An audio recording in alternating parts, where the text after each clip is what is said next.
Assalamualaikum semua. Hari ini kita tanam 2,500 graf.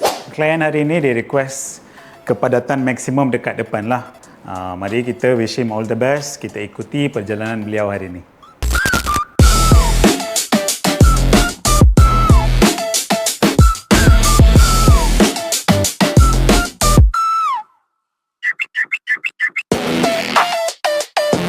Alhamdulillah selesai. Alhamdulillah. Selepas 7-8 jam 8 jam dalam bilik prosedur, rasa dia macam mana?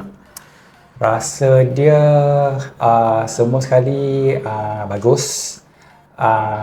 Rasa sakit memang ada tapi sikit lah.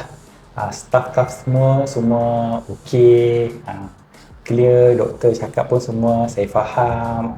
Recommend lah kalau hampa nak buat tanam rambut dekat sini. Memang terbaik. Pagi tadi ada rasa cemas ke tak? Biasa-biasa je? Shaky. Shaky? Shaky sikit lah sebab first time kan nak buat tanam rambut kan, tak biasa nak buat kan. Biasa saya tengok dekat video kat Facebook semua kan, mereka tanam cara-cara tanam rambut apa semua kan.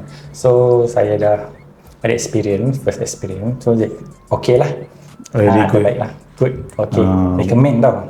Hari ni first time, harap-harap ni je last time InsyaAllah. Okay, semoga kita bertemu selepas dia tumbuh lebat. Baik, boleh, InsyaAllah. Alright, all the best. Drive safe. Okey doktor.